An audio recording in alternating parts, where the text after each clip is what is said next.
Oh, you say you've had a busy day, Gemma, have you? You've been dashing around the place. I have. I've been into London today. Went into London, did a few meetings, been to see some event organisers. So Excellent.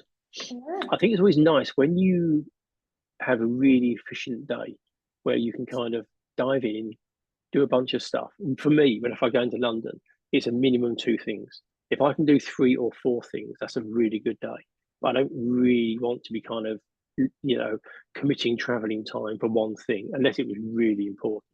But ideally, it's two, three or four would be amazing. Yeah. I had about 2 or 3 meetings today. Had a Joe and the Juice sandwich for the first time. A Joe and the Juice. A Joe and the Juice is good, although they charge a princely sum, don't they, for what they serve? They do. I was a little bit disappointed actually. It's Oh, more of a really? spread. Yeah, I mean it is good. There's no doubt it is good, but yeah, you do pay for it. You do. And where were you today? I was in my office today, so I was in sunny South Hertfordshire. So I was in It's there. sunny. Was it sunny? It was quite a nice day today, We, wasn't it? we got a little bit of sun early, and then it seemed to drizzle in the afternoon. And then tomorrow I'm going to the BACD late afternoon, and then they've got some drinks in the evening. And then I'll be at the BACD on Friday for a few hours. Then I'm going over to the Private Dentistry Awards on Friday evening. I will see you there. Yes, which will be good fun. Which will be good fun. Yeah, it's always a good one. It is. Right. I think what we should do, Gemma, is I think we should start. We love a phrase which is we don't punish the punctual. So people that have turned up on time will get cracking for their benefit, and it will also make sure that we're done by 8 o'clock. So, welcome to those that have joined us. Thank you very much indeed for joining us. One of our regular webinars that we do, and we do them live. And tonight we're joined by Gemma Barker, founder of Barker PR. And tonight we're talking about trust, connect, and grow, and the advantages for dental practice of using PR. So, Gemma's going to talk about exploring the role of PR, crafting messages that resonate, because you've got to make sure you kind of get that connection. How to secure media coverage, and also shaping public perception. And we were talking before we came on air about the US election. And from a PR point of view, I found it fascinating how they've engaged with high profile characters and how they've bent people in certain directions. But we said we wouldn't talk about politics, so we can't go any further than that. Let's not go now. Let's not go. There's also an offer. So for the people that join us tonight, there will be an offer, and I've dropped it in the chat. And Gemma's very kindly offered 1 month free access to her new PR in Practice membership service. It launches in January 25. So you'll be one of the first to get on that service. And if you just quote code FTA24, and Gemma will do the rest for you. And like I say, that's in the chat. So I think for now, I'll hand over to you, Gemma. Gemma's going to run through her slides. If you've got any questions, the Q&A is open. So feel free to drop them in there and we can pick those up as we go. And then I'll come back in the end and we'll have a conversation. So over to you, Gemma. Thank you, Andy. Good evening, everyone. I'm Gemma Barker. I am thrilled to be your host for today's session. So before we get started, I want to tell you just a little bit more about me and why I'm experienced to talk to you about the power of PR today. Oh. She says, can't even move her slides. Right, so I always wanted to be in PR.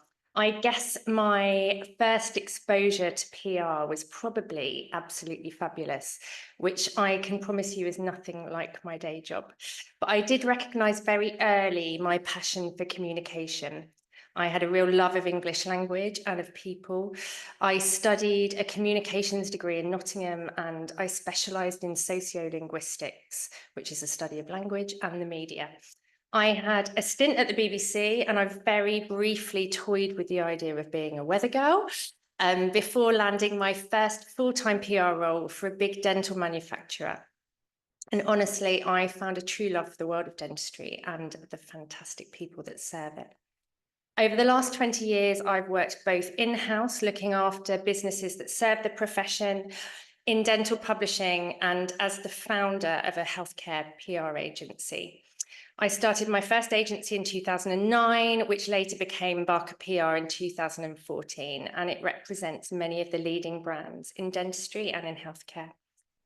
Our commitment to excellence has been recognised by consecutive wins at the Dental Industry Awards, which later transitioned to us becoming the sole sponsor in 2020. And since then, we've retained that year on year. And that really celebrates and encourages leaders and innovation in dentistry. And we're really proud to be part of that. We're also an active member of the British Dental Industries Association, which underscores our dedication to upholding the highest industry standards. Back in June this year, Barker PR, the agency as it's now known, reached its 10-year anniversary. So we had an event to celebrate the value of connection. And that's something that is central to PR. And it highlights its role in building trust. The event brought together industry leaders, Andy and Chris, the guys from Frank Taylor came, dental professionals and influential speakers, including Johnny Wilkinson and Giovanna Fletcher, and they all led discussions on the power of authenticity in communication. It was a really great event. So at Barker PR, we represent a number of brands. We look after their reputation and we are creating PR strategies that build trust in those brands by connecting them with their audience. We work on a non-compete with all of our clients, and that means that we only represent one client in one area, and that really enables us to negotiate the best opportunities for our clients without conflict. Over the years, we have worked with dental professional media, local press and national press, securing coverage that has engaged our clients' audience and working on building trust, reputation and loyalty. So this is a real treat for me to be behind the webinar today, having tended to sit behind the screen. And obviously our role is to really put our clients in the forefront. So I'll be honest, this is always a little bit of an uncomfortable space for me. I rather let our clients shine. But I have a real passion for this profession. And we really want to support the dental profession, you guys, and equip you with the confidence and skills to manage your own PR in-house. So with this webinar, as Andy mentioned earlier, we're going to aim to cover off the following issues. So exploring the role of PR in building trust in you and your team. I want you to really understand the role that it can play and the importance of it. Defining your audience and developing the key messages to engage them, building long-term relationships with editors and how to secure coverage, and playing your role in helping to shape the public perception of dentistry. So we've got a lot to cover here, and I'm hoping that this is really going to aim to give you a really good flavour for how PR works and what we can do. So I did have a little a mechanism to be able to ask you guys all a question. I don't know if you can all kind of put your thumbs up about who is actually doing kind of PR at this stage, and Andy might be able to give me a steer of anyone who's giving that kind of recognition to say that they're doing something right now. Great, I can see some thumbs coming up. That's really good to know. So what actually is PR? So the PRCA, which is the Public Relations and Communications Association, this describes PR as the way you communicate with the public, promote yourself, and build a positive reputation and public image. So PR is referring to managing how others see and feel about a person, brand, or company. Now, often this is getting a third party to endorse your business, to help you build your reputation and get known for what you do. Now, that could be press talking about you, but it could also be an interview on the radio, a podcast, or speaking at an event. It's getting someone else to promote you to their audience rather than you doing the promoting.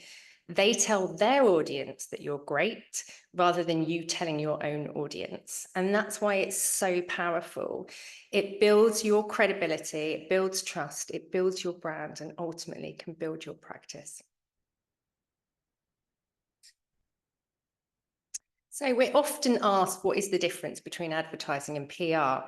Well, advertising, this is an age-old saying in the PR world, you might have heard it. Advertising is what you pay for, publicity is what you pray for. So you need to think of PR as word-of-mouth recommendations and advertising as flyers or posters promoting your practice. Now, when patients talk about their positive experiences at your dental practice to their friends, or they might post online reviews, this obviously builds your trust and credibility, and that's like PR. So it's authentic and it grows naturally as others share their genuine opinions about your service. On the other hand, advertising is when your practice prints ads, puts up a billboard, or creates online promotions. It's direct and controlled messaging that tells people how great your practice is, but it's initiated by you, not the public. PR is all about nurturing trust and reputation through unbiased communication, which, while advertising obviously promotes immediate paid exposure with direct control over the content. So why is PR important in dentistry? So we've all seen many of these articles, sadly, and these are only a handful from the last few months. We're almost used to seeing these weekly now. These national papers have a big reach. The Financial Times alone is read by over 21 million people globally. That's a pretty big number. The Telegraph has a readership of 750,000 in the UK. But how does this news, which is ultimately read by your patients and potential patients, impact the way they feel about dentistry and about you? The GDC released their latest stats this August, which looked at the views and experiences of dentistry by the UK public. Now, the stats that I find really interesting, and you can see the increase here between 2020 and 2024, are the lines which talk about, I do not tend to go to the dentist that often, 33%. I was concerned about the cost of going to the dentist, 31%. I was too anxious to go to the dentist, 17%. I tried to book NHS, but was told only private available, 15%.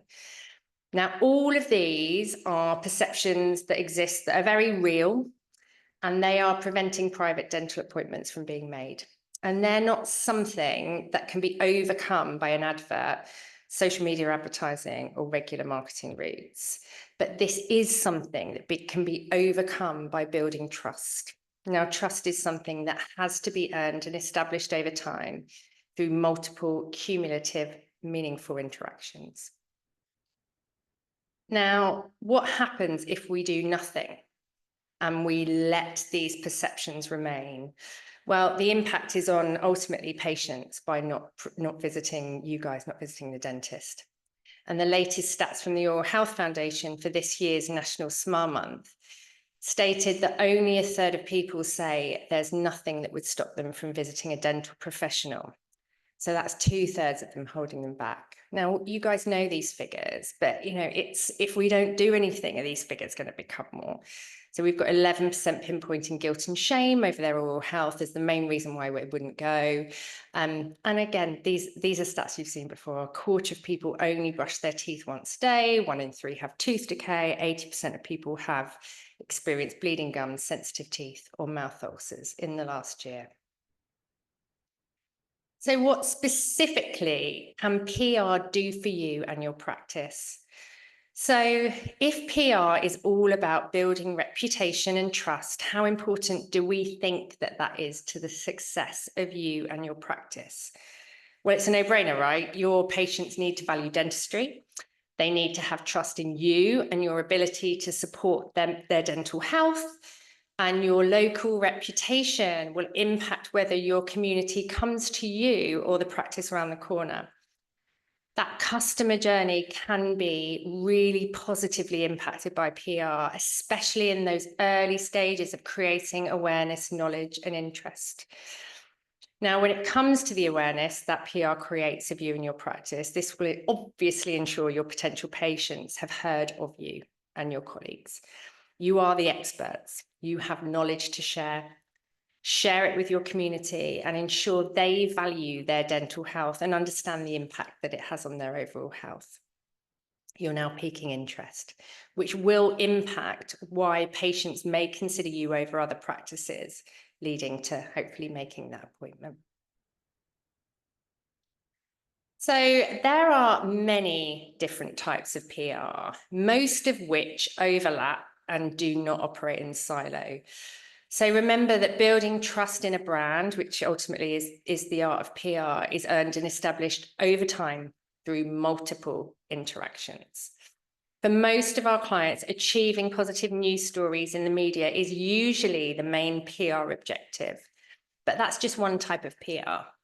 PR is also about how you communicate to stakeholders inside your business, your involvement in your local community, how you handle a crisis, and your activity on social media. And when we talk about social media, we're specifically talking about content that builds trust and builds reputation, not how you sell yourself, which is, of course, advertising.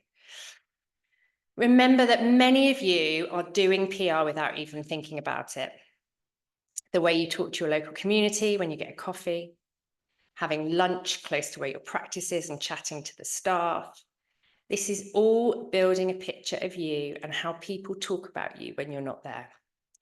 However, when we are being strategic about our PR, we are looking at how we can deliver and manage coordinated messages that help your practice build trust and achieve its objective, rather than distributing information for the sake of it or leaving things to chance.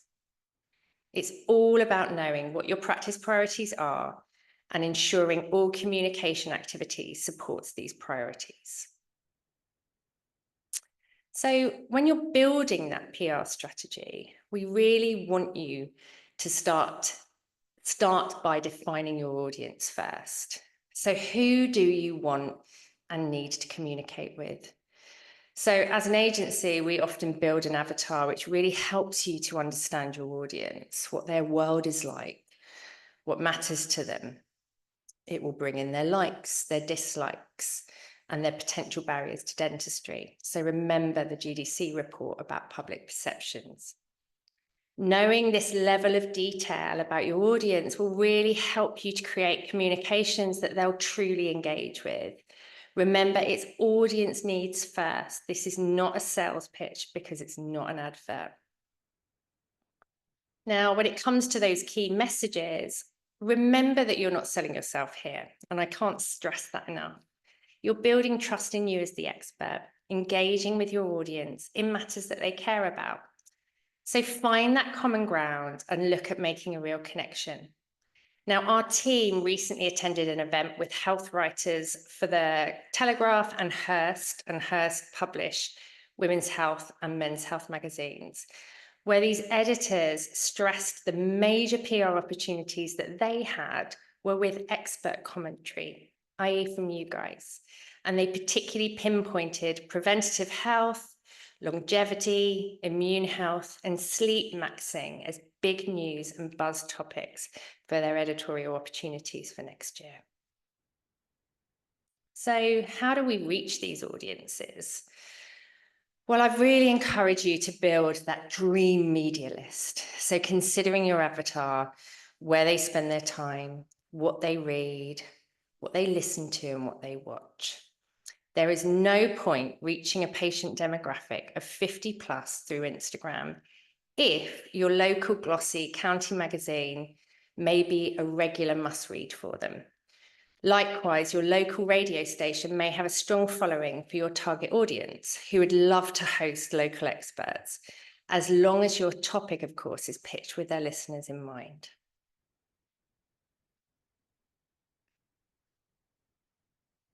So let's have a look at how we engage with journalists. So remember, the role of journalists, broadcast and podcast hosts is to deliver the absolute best content for their readers and listeners. Now that is their focus. There won't ever be a charge for that valuable content.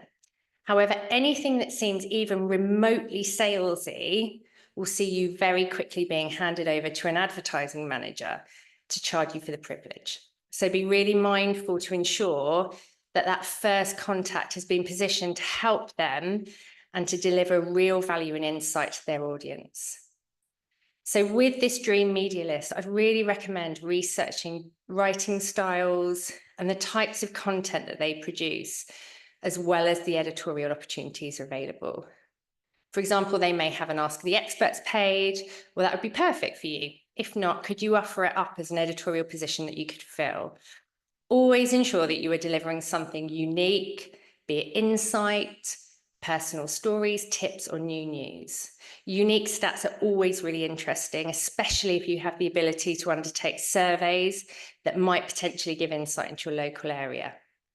When you make that connection, it's also important to have a press kit alongside your press release and/or press pitch. So let's move on to how we build that side. So a press kit is an introduction to your practice, and this is the part, excitingly, that you can actually sell yourselves through. So this is not necessarily something that will be published, but it is there for journalists and the media to use if they need it. So remember that we want to make their lives and their jobs easy and give them everything that they could possibly need to talk about you in their magazine or their podcast or their broadcast or their event. So it would include a boilerplate, and a boilerplate is essentially a short biography about you and your practice, who you are and what you stand for. If the PR is to showcase the full practice rather than just you as a professional individual, whether you're a dentist or a hygienist, you may want to include biographies of all the people within the practice and their roles. You could also include your latest news, new products or services that you've offered, maybe awards that you've won, key milestones, maybe you've just celebrated 10 years in practice. And most importantly, you would include downloadable assets such as your practice logo, headshots of you and your team, your practice, and any practice pictures you might have that could be shared. Remembering, obviously, that you would need any written consent of any patient's images before sharing.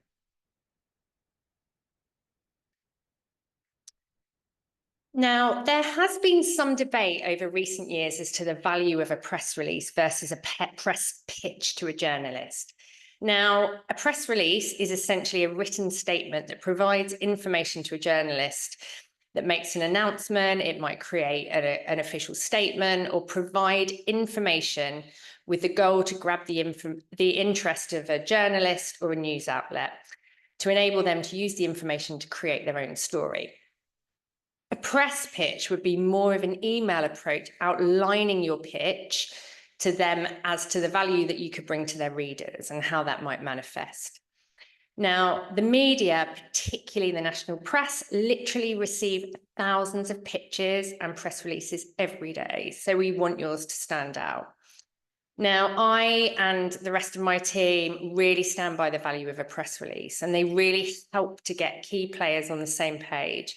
So, for example, if you were writing a release for your full practice and you needed your practice manager and your principal sign off, for example, but also journalists really depend on them for all of the key information for a story. So again, it makes their life easier and it can be shared across a number of journalists. You could then use it on your website, in a newsletter, and to create additional content from. Just ensure that you've got that relevance to the journalist and their target audience. Have that clear message that you want to convey. Keep that press release factual and succinct. Deliver those 5 W's, which is the who, what, where, when, and why, including that strong imagery and/or stats where possible, and where relevant, include a quote from a spokesperson. So measuring success. Now, this is particularly important if you are doing PR on behalf of a practice. So you might find that you need to report back as to the success of the activity that you're doing to principals, owners, or potentially groups. If you don't launch your PR campaign with clear, measurable goals from the start, you'll have absolutely no idea whether it's working, obviously, aside from gut feelings or hunches. And with the kind of digital rise, we're all getting so much more focused on figures and stats. It's worth mentioning that the bigger or wider reaching your campaign is, the more important measuring its success becomes. When you're just starting out or investing very little in PR, your evaluation methods do not need to be as extensive. Now, PR has long been difficult to measure. Unlike advertising, it doesn't always have a direct correlation to sales. Advertising campaigns usually have clear objectives built into them, complete with analytics that you can check to see how it's going.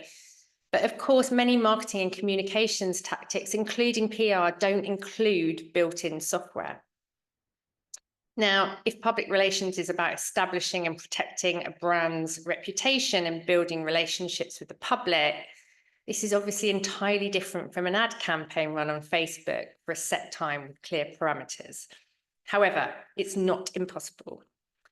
So firstly, what you could look at is the interactions with your press release. So some people might send out some of their press releases or press pitches via MailChimp, for example. And if you're sending that out to a wide variety of media journalists or contacts, you can have a look at how many people actually opened your email, forwarded it, or clicked on a link. How many replied to ask for more information. And also if you shared it on social media, how many have engaged with it. Obviously, importantly, coverage. How much coverage did you generate and what reach did that coverage get? So, for example, if you were featured on a website, what is the reach of that site? And in a magazine, what is the likely readership? When you look at that long-term impact of your coverage, you could also consider how your share of voice compares to others in your local area. So, has your SEO improved? Has your social media following grown?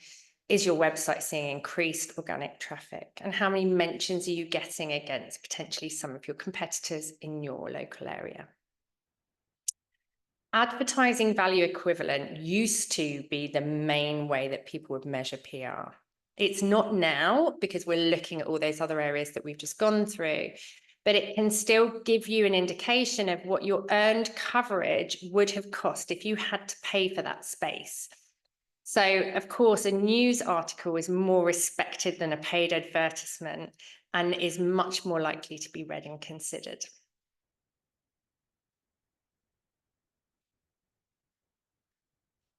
And of course, any positive PR you might generate for you and your practice will also collectively help to shift that dial when it comes to challenging those negative national stories and to improve the public perception of dentistry.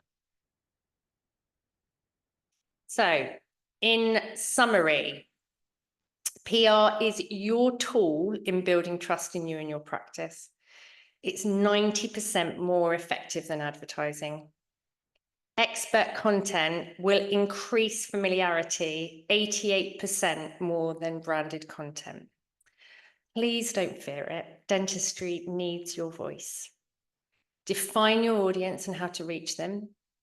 Curate those key messages to engage effectively with your audience on issues that matter to them.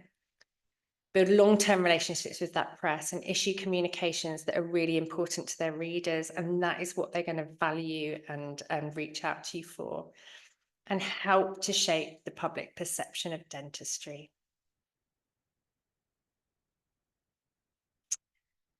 So Richard Branson and Bill Gates, and this is just a few of the quotes that we like to kind of pull out, but if I was down to the last dollar of my marketing budget, I'd spend it on PR. Publicity is absolutely critical. A good PR story is infinitely more effective than a front page ad. And I'd love to get some thumbs up. Are you more likely to try PR now? I'd like to imagine you all nodding, seeing those thumbs up. Now, before we go on to any questions that you might have, and I do have a caveat for that, unfortunately, but for those of you who would like to get started, so obviously I mentioned that I am managing director of Barker PR. It's the agency that we founded.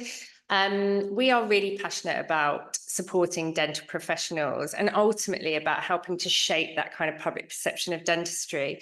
So we're launching a new membership that will enable us to support the profession in a broader way, specifically for dental professionals, which will equip you with everything you need to be successful with both your individual and your practice PR. The wait list is now open, so if you'd like to visit prinpractice.com, or you can also click the QR code on this slide, you can use that wait list to be amongst the first in your area to find out some more information when it launches in January, but to also activate this membership, and you will get your first month free with the code FTA24, and we would be really, really delighted to have you as part of that journey. And now I've finished a little bit ahead of time. I hope I haven't spoke too quickly. No, not at all, Gemma. Thank you very much indeed. That was great. Pleasure. To be honest, it's one of those ones for me about almost just distinguishing between, because everybody knows what advertising is and everybody knows what marketing is, but PR is one of those things that kind of, is that grey area about where it sits. So I think you've kind of been able to put it into a category of its own, which is useful. A couple of things from me to start with. You were talking about creating this patient avatar of what they look like. I know it sounds basic, but how do practice actually go about doing that? Is it as simple as looking at the data they've got on their existing patient base and trying to work out who that perfect patient is? But I guess that also has to be laid over what that practice actually wants to deliver by way of dentistry. And you kind of need those two sides to come together, or else the risk is you end up kind of getting, the old guy, the old girl who wants dentures, because that's where your historic patient base is sat. But if you're trying to do more implants and aesthetic treatments and composite bonding or whitening or whatever, there might be a disconnect between the two. Yeah, absolutely. No, I absolutely see what you're saying. I guess it depends where the opportunities for your practice growth exist, right? So if different practices are going to have completely different objectives that will sit behind their marketing strategies or their PR strategies. What I like to think from PR is that the foundations that it builds starts to open the door to really valuable conversations, and the advertising starts to sweep everything up with those kind of sales messages. Really, yeah, absolutely. It's going to depend on where the opportunities for growth of your practice exist. So it might be that you want to focus particularly on cosmetic dentistry. It might be actually that you want to engage with more families or pediatrics. It's going to be different for different patients. I would say that for some practices, you'll be able to very clearly identify through looking at your patient base the areas and the opportunities for growth. I guess where I just want people to start thinking is that it's audience first, and this is the case with PR. So it's just getting yourself in the mindset of just really putting yourself in the shoes of that audience and building that avatar to consider where they're going to be getting their information from. Rather than, I think, as when we're so passionate about what we do and we're so used to selling, we want to talk about what's so great about us. So the value really is just making sure that we're coming at it from an audience perspective and building their world to ensure that the communications we deliver to them and the way that we can connect with them is really considering all of the kind of issues and concerns that they're facing. And also, I think the distinct thing you said there is about where you want to be going. So it's not necessarily just looking at where you are at the moment and analysing your patient base. It's trying to build a picture of what that perfect patient looks for practice growth. So your messaging is resonating with the right sort of future patient, not necessarily the patients that you've got at the moment. Yeah, absolutely. And listen, there's not just one patient, right? So if you're building up a PR campaign over the course of a year, you might say, well, actually, we're going to focus on the first, if we're building relationships with our journalists and with our media, and we've got that kind of dream target list, well, we're going to focus on kind of cosmetic dentistry, and we're going to focus on women between 24 and 25 and 50. That's going to be kind of our core group. This is how we build kind of our avatar of our perfect patient. What their aim is going to be, what job they're going to be doing, where they're going to be spending their time. But then we might say, actually, let them focus over the summer months is going to be more kind of sort of children specific. And the way that we're going to reach those children is through the mums, and where are they going to be, and what do they look like, and what do they enjoy, and what are they consuming? So yeah, there's lots of different routes. It's not kind of one size fits all. These objectives will be different for each practice and each individual that's initiating these campaigns. Sure.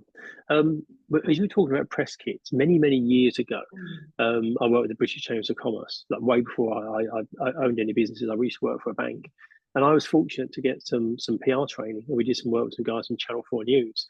And one thing that they said that stuck with me forever, which is, if you get approached by the press, be available and answer their question, because there'll be 20 other people they're about to call. And if you say no, they may not come back to you. And when you were talking about press kits, I remember that training that I did and what this guy said to me. So now, as a business, we try to make sure we are available. If people need us or want us to comment on something, we do that. From a dental practice perspective, I guess there's opportunities for them to be quoted in the local press or local radio or local TV or whatever it might be. Is it important for them to have a press kit kind of ready and on standby in readiness for those situations? Because is there a risk that if somebody did contact them and they don't actually understand kind of who they are, what they're about, and what information they can share, they could miss that opportunity? And is it worth investing the time now as a practice to produce a press kit, accepting there's no immediate opportunity, but if something comes up, you're then ready to rock and roll? Yeah, absolutely. I think it's about getting the foundations right before you even start, because you're absolutely right. And I kind of reiterated it kind of sort of several times. It's about making life really easy for journalists, and thinking from a journalist perspective, their priority is creating and curating content for their readers and their audience that will really engage with them. Now, I know you're selling, you want to grow your practice, but you're experts. You've got real value and expert commentary and advice that you can share. So, if I was working with, I'm trying to think of an example. If I was working from a product perspective, there's such an obvious kind of commercial intention, and sometimes it's kind of more challenging when you're working with professional experts. There's so much advice and guidance that you can give. Sorry, I think the question was twofold, Andy. So from a kind of getting those foundations right, actually developing that press kit should not be overly onerous. It's information that the practices will have in existence already. If they haven't, it's just about taking a bit more time and getting the right photography and pulling it all together. But yes, absolutely, get all of that information ready to go before you start reaching out to journalists. Secondly, making their lives as easy as possible. You're absolutely right. I've had clients before that haven't made themselves available, and just like, well, I can't do that day. I'm only available at this time or that time. And the journalist just won't come back. Whereas those people that are like, right, I will move everything to be there for that major interview that national press, that national journalist wants me to be a part of, they will come back to you time and time again.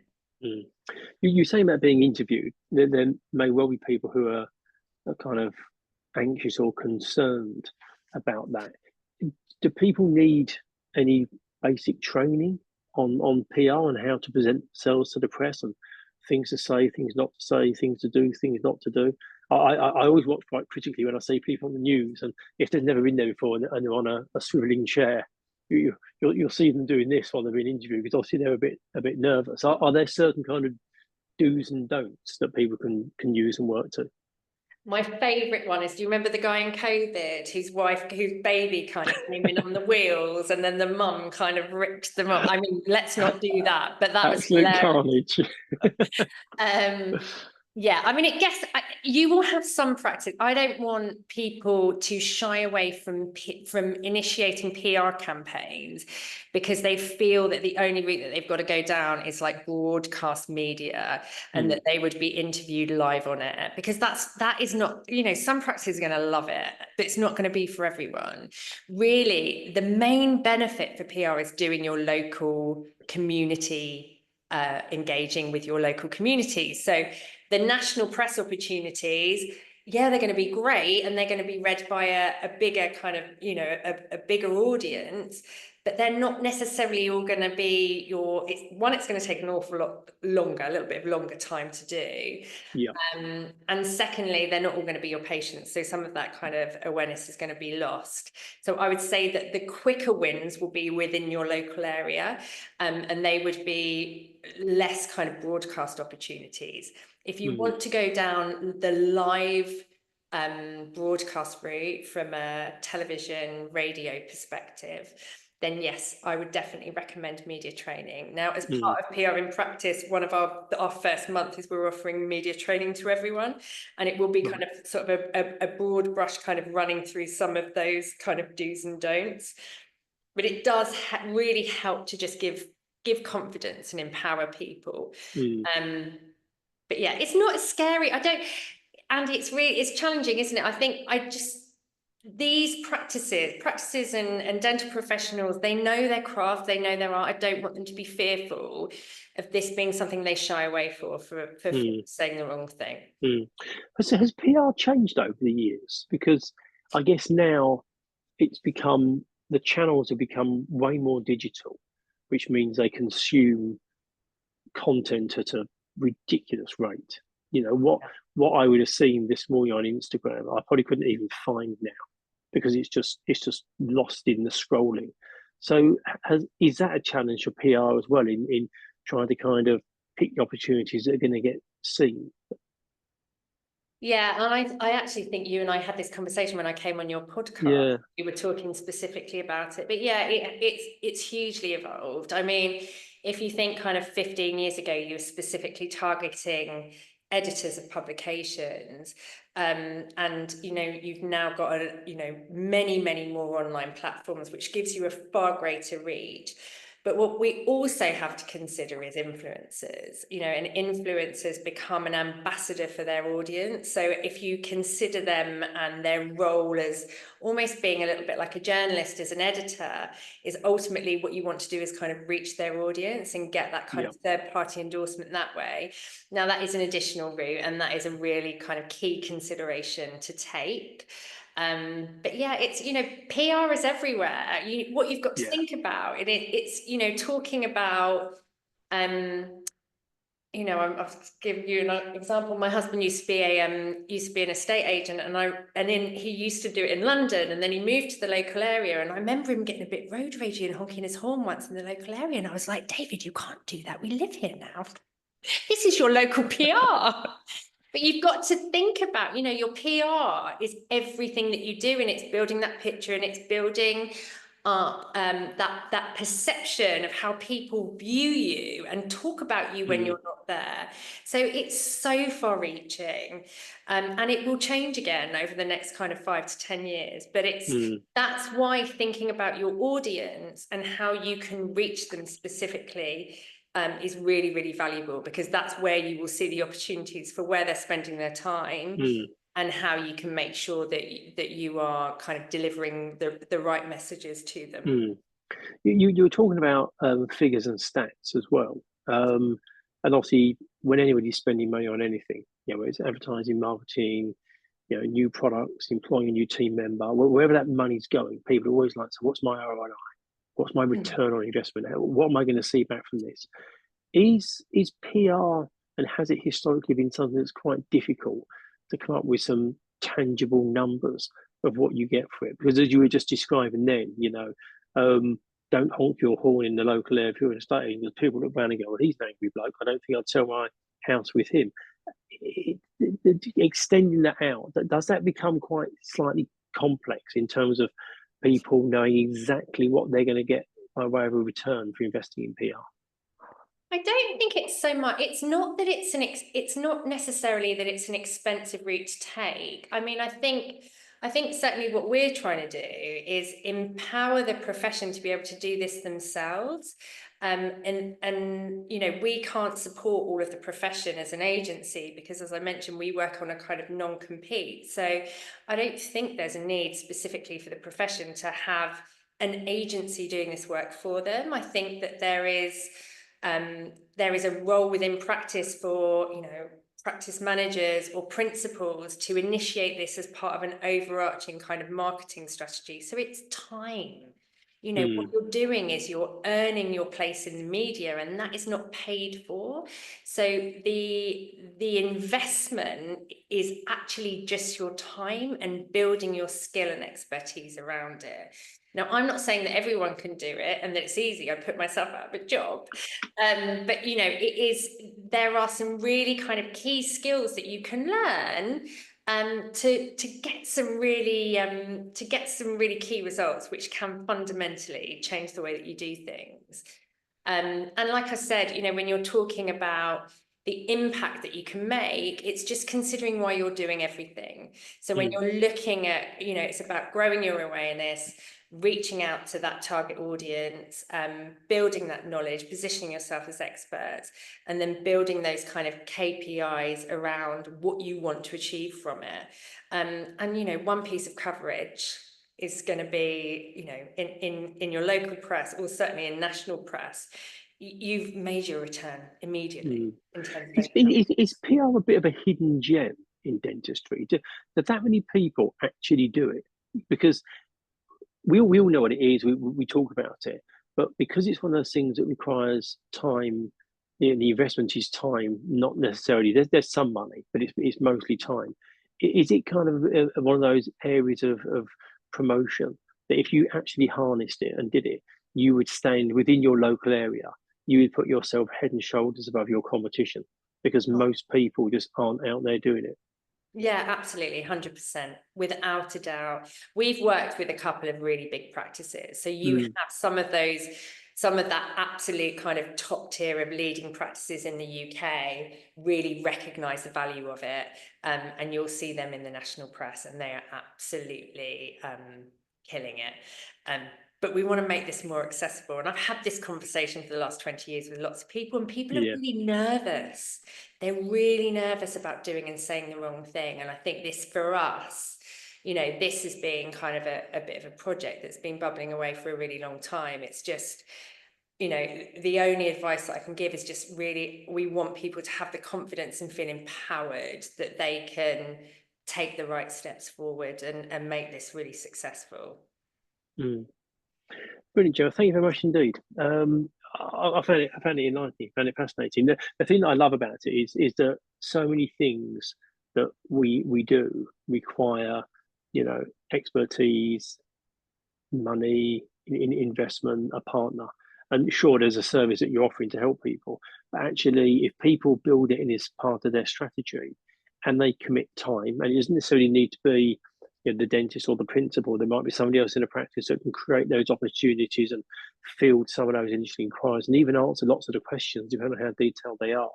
It sounds like a great way to get some decent positive coverage out there. And kind of from a holistic point of view, dentistry tends to get a fairly bad rap in the media generally, doesn't it? You know, it's rare that you see good news stories about dentistry. You know, we see queues of people outside practices trying to get an NHS appointment, and quite often there's kind of, you know, those kind of low-level remarks about the amount of money that dentists earn and what they're probably quoting as the NHS contract value, nothing to do with what their true earnings are.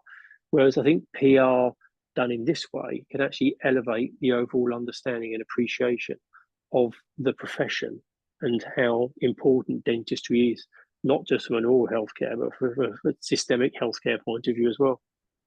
I completely agree. I mean, we feel really passionately about it, and I know all of our hearts sink, you know, collectively when we see all these national news stories and the misrepresentation of, you know, NHS dentistry and, you know, any implication that it is in the fault of dental professionals and not in the government. It's just heartbreaking to see. So yeah, anything that we can do collectively, you know, anything that we can do to help to shift that dial and that public perception piece would, you know, impact and benefit us all for sure. Brilliant. Lovely, Joe. Thank you very much indeed. Thank you to everyone who's joined us this evening. Really appreciate your time. Yeah, I'll look forward to seeing you, I think, tomorrow, on Friday evening at the Private Dentistry Awards. Look forward to it. Thank you for having me. Lovely. Thank you very much, everybody. Thank you very much indeed. Cheers. Bye. Ta-da.